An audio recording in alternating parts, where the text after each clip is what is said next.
to Part 3 of Competency 11 quiz questions. In this video, we will continue to answer questions relating to geometry and measurement. Number 13. What is the area between the graph of y equals 3 and y equals negative x squared plus 10x minus 13 over the interval 2 to 8? Okay, let's take a look at this. All right. Okay, they're asking for area, which makes this a little simpler. So I know that all I need to do to set this up is integrate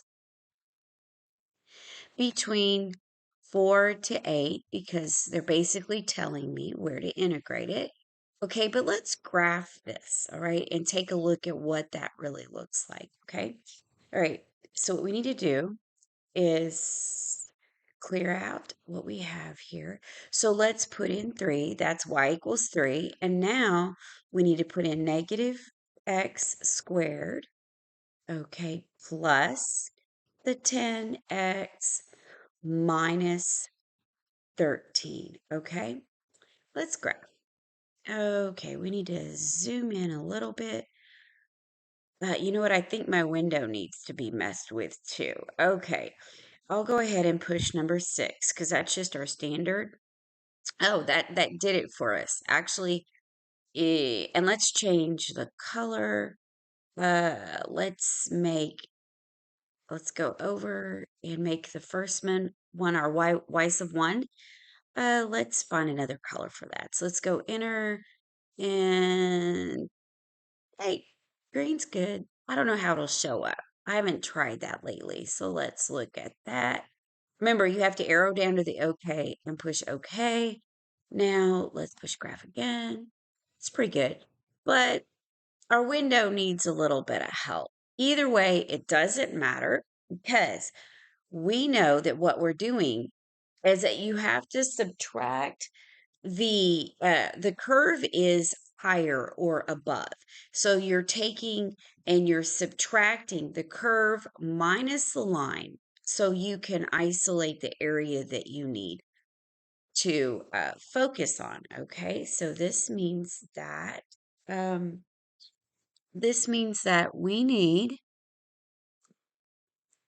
negative x squared plus 10x minus the 13, and then we have to subtract the 3, and then dx, okay? So now if we put that in the calculator, we should come out with a decent solution. Okay, so let's go second mode, and that clears us out of that. Now, remember, for integration, we need alpha window, and that's number 4, okay? And we need from 2 up to 8, and then we arrow over, and we just put in everything like we see it. I don't even try to combine my constants. I don't even do that. I just leave it as is, okay?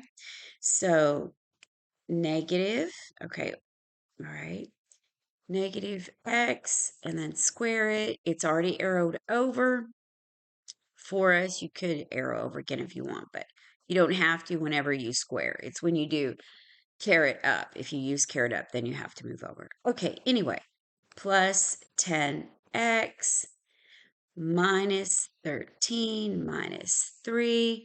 I still have to arrow over and fill in my x and push enter. And that value is 36, which is exactly what I needed. Okay.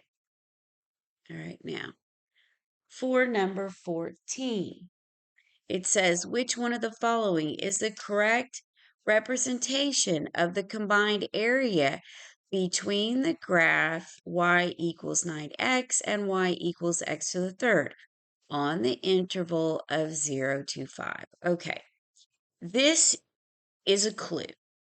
The clue is trying to tell you that this, and if you know anything about how functions work, and what x to the third looks like, then that tells us that they're going to kind of reverse their order. So how do you know that? You go to your calculator, you push your y equals, and you can clear out what you have in there, okay? So we have 9x is the first one, and then the next one is x caret up to the third, okay? Now we graph it, okay? So we really can't see exactly what's happening. Now, I already have played with this, and what we can do is mess with the window, but the table will tell us what we need. It'll give us the information, okay? All right. The first thing that I notice is that from 0 to whichever number that we need to transition, or where it crosses, or where the two functions cross or meet, from 0 to that point, I know that the line is going to be above the curve of x to the third. So I know that in any of these first parts right here, this should have the line. Subtracting the line minus the curve, okay? So which one of those does not have the line minus the curve? Well, A's okay, B's okay. This has opposite. This is the curve minus the line. Well, that's not what our graph is telling us from 0 to whichever, okay? So that means C and D are not options, okay? We just don't know where they're going to flip, where it's going to change. And from looking at our options of A and B, and even C and D, they're saying that where they are equal is either at x equals 3 or x equals 2.5. One or the other, okay? All right, we just need to find out which. Otherwise, A and B are set up correctly. The only difference is where is our point of equality? Okay, so first, let's mess with our window and look at that. And then we'll look at our table and we'll know our answer. We'll know which one is appropriate. Okay, so window. Okay, for the window, I have here that don't mess with the X. Leave it. What we want to do is fool around with the Y, okay?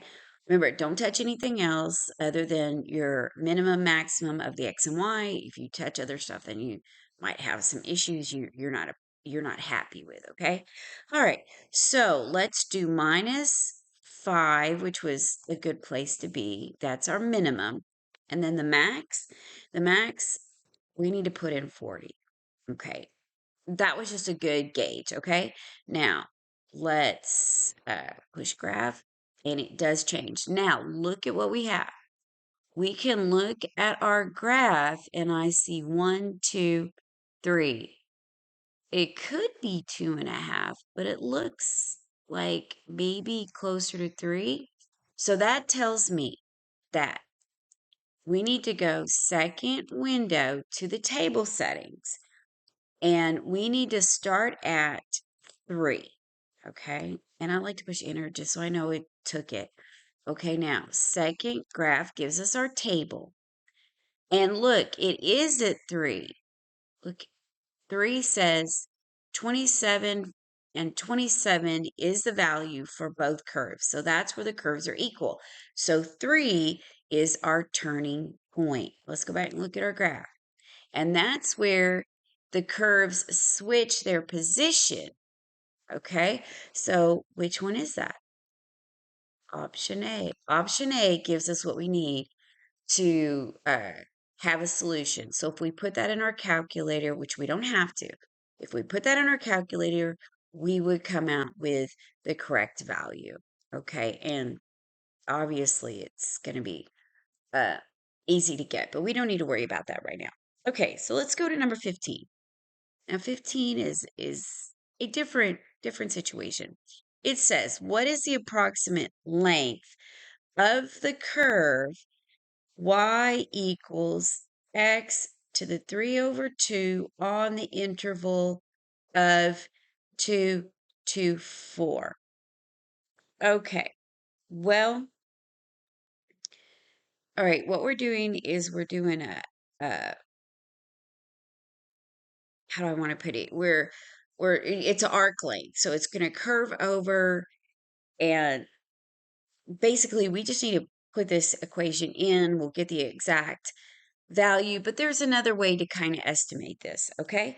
All right, so let's do this. So we have an integral from 2 to 4, and what we need to do, this is our length, okay? It says length of curve. So that's 1 plus. Now we need y prime. So whatever that is, I'll go ahead and set it up in here. We need y prime in our parentheses, and we square that. So I'm going to come over here to the side, and I'm going to say y prime equals, okay? And that is going to be, we bring down the 3 over 2, the exponent. Bring down the exponent. Then what do we have? We have x is 3 over 2 minus 1, which is, 2 over 2. 2 over 2 equals 1, so we're basically, it's not cooperating. Oh, now it decides to cooperate. So that is 2 over 2. So I'm going to rewrite that. What is that? Well, isn't 3 minus 2 is 1? Here, I'm going to write that up here. This is what we have for our exponent.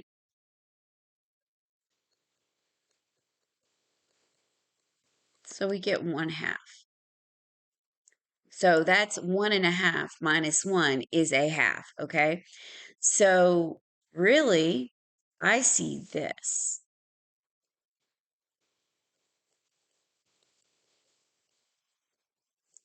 which also I can also tell you is this. 3 times the square root of x over 2. And that is how we need to put this into our calculator, okay? Exactly like this. This is the best way to deal with this. All right, so let's go ahead and put that in the calculator. Okay, all right. So let's back out of this. Okay, so I want alpha window, and I'm going to number 4, and that's 2, arrow up, and 4. So that's our interval. Now we need under the square root 1 plus, okay, and that is 3 second square root of x. Now make sure you arrow over all the way and then divide by 2. Okay, now we need to put in another parentheses because we have to add our squaring. Now go all the way over, put in our x, and push enter. And yes, A is the appropriate value, okay?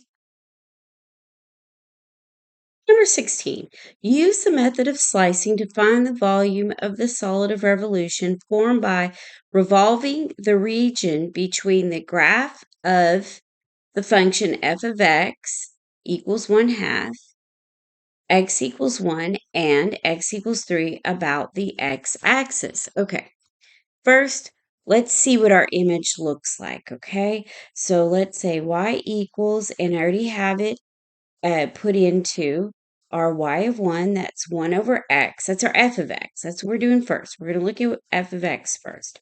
Okay, let's graph that. But how about a little zoom in? That's a little better. We only want the region over here on the positive of 1 to 3. Okay, so let's do a little sketch of that. There's our y. and it's going to go like this. Now, as it rotates about our x here, it's going to rotate around. It's going to form another piece, right?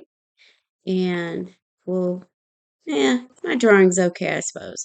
Okay, then what will happen at the end, it will start forming a circle here at 1, and then end with another circle over here at 3. Okay? Let's pretend like I can draw. All right, that'll be a circle on the end of it there at 1. Okay, so we have this unique shape rotating around. Okay. Now, what is the formula for that? Well, how we kind of know that is we've got a radius going on here, right? And we know that radius will be changing, but it will be according to 1 over x. All right. So we have the integral of b and a, and that will be pi 1/2 squared, pi r squared. Our radius is pi. So that's what I like about this one. You can just say pi r squared and a radius. Oh, it's not a half. I did that once before. Apologize. Yes, you're right. That's an x, definitely. So that would be pi r squared. That's why I like rotating around the x-axis. It's easy to remember. Then we have our dx out here. Okay, so we can kind of simplify this, and pi is treated as a constant, so we can pull that out. And our b is 3, our a is 1, and then we have 1 over x squared dx. Well, which one looks like that? That would be C. Well, I really needed to put a parentheses here to make it work right because you're squaring the 1 and the x. Okay, so C is the option that we need. It's in the correct form. It's just you have to kind of see what it looks like, imagine it, okay, and then say, okay, what's my radius? And think about what you need. Now, also, you kind of have to know the formula, okay, and what it should look like. All right, let's go to number 17. Which of the following represents the equation that can be used to find the volume of revolution for f of x equals 10 minus 2x and y equals 0, revolving about the y-axis? Now, revolving about the y-axis is a bit different. Okay, what will our image look like? Well, of course, we're going to have a linear situation. So let's take a look at that. Okay, first we are going to say 10 minus x, minus 2x. Okay, minus 2x. And then let's say y equals 0. So let's just put a 0 in there. Now let's graph that. No, that's y equals 0. Revolving about the x-axis. Okay, no, that's correct. So what we have is like a square being formed. Okay, so let's look at our image really quick. So we will have a situation like this. We see from our calculator that we are correct. Okay, now we're going to be going about the y-axis. That means we're going to have some kind of circle going here. Our radius is a situation here. We change colors so we can see that. Our radius will be created, and this right here is 10 by this linear situation here going down. All right, so let's think about what our form should be. We know that it will go from 0 to 10. Well, if we look at all of our integrals, they are going from 0 to 10. So we should have b and a here, and then we should have 2 pi. Then that should be times x times the radius, okay? X, which is our x-axis, x times whatever this radius is being formed by, okay? And then dx. That's how I remember it. It's how it was taught to me many years ago. And I just kind of go with that. Well, let's kind of simplify out what I remember, okay? So let's say 2 pi, and then the integral, and we have 0 to 10, okay? So our 10 goes here, and our 0 goes here. And now we have x, but that's x times 10 minus 2x, and then we have our dx. The thing is we can still simplify that more. We can pull that 2 out. We can distribute and pull the 2 out. So really what we have is 2 pi from 10 to 0. And now I see 2 times x with 5 minus x dx. Is there anything that looks any bit familiar? Well, looks like we have to keep going. We can also pull the 2 out. So 2 times 4, and then pi, and then 0, 10.